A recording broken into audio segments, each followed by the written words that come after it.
Eddie Johnson Jr. made a mark in the NBA as a two-time All-Star with the Hawks in 1980 and 1981. He also received 2 nods to the NBA All-Defensive Second Team in 1979 and 1980 for his prowess in defense. Known as Fast Eddie for his speed and agility on the court, Johnson was admired for his skills.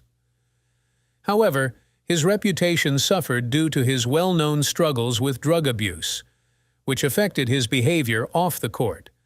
Johnson was born in Ocala, Florida, and grew up in Weirsdale, Florida, as the eldest of 5 siblings. His father worked as a laborer to support the family.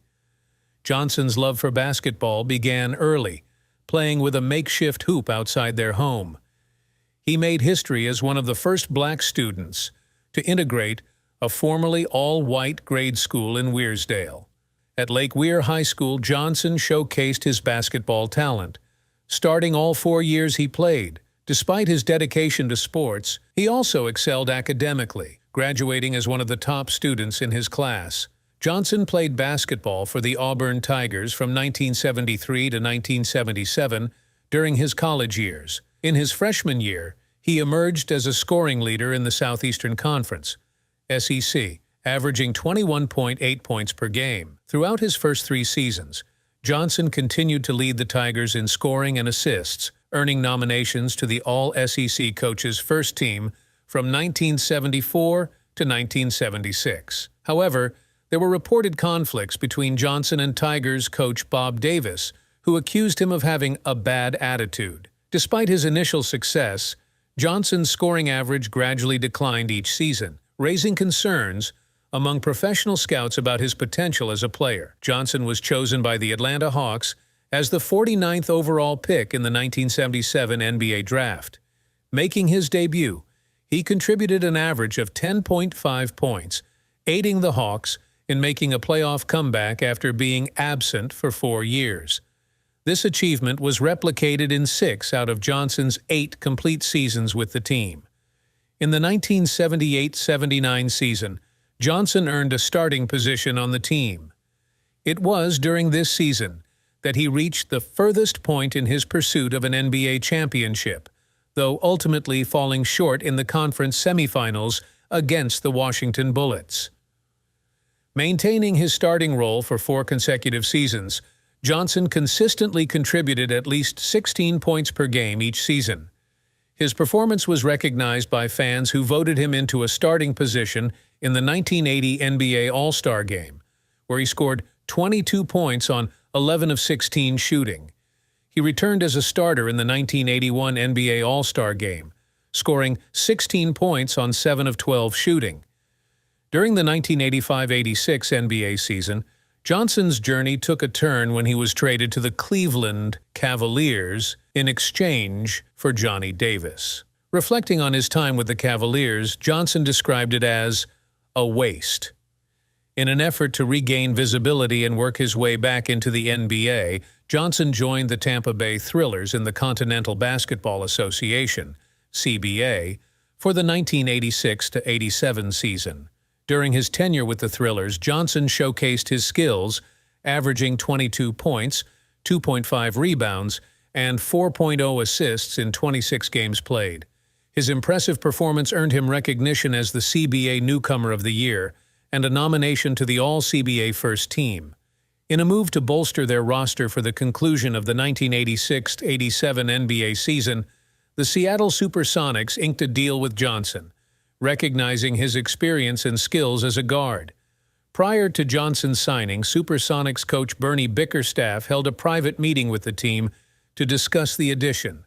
Given concerns about Johnson's past volatility, the team took precautions by assigning someone to monitor his activities closely. During the NBA season, Johnson was seen as a valuable asset, but during the offseason, he struggled to maintain control. Pat Williams, the general manager of the Philadelphia 76ers at the time, remarked that Johnson became unpredictable every summer, likening him to a time bomb. Throughout his career, Johnson grappled with a cocaine addiction, which led to multiple suspensions. In 1986, he took the step to enter rehab, but unfortunately, He did not adhere to the required counseling. As a result, the NBA suspended him in 1987, marking the end of his playing career. Over the span of his 10-year NBA career, Johnson participated in 675 games, showcasing his skills on the court. Throughout this time, he maintained an average of 15.1 points per game, contributing consistently to his team's success. Johnson's history with cocaine began during his college years, with the first public indication of his drug use occurring when he passed out during a celebratory event at Auburn University in 1979. Despite evidence suggesting otherwise, Johnson denied that his drug use contributed to his personal struggles, dismissing such claims as outlandish. In the 1980 NBA offseason, Johnson found himself in a perilous situation when he narrowly escaped harm after jumping off a second-story apartment balcony while being pursued by gunmen. This incident, believed to be linked to a drug dispute, unfolded with gunshots fired at him as he fled across a parking lot. Just 3 weeks later, Johnson faced legal trouble when he was arrested for cocaine possession while driving a rental car in Atlanta.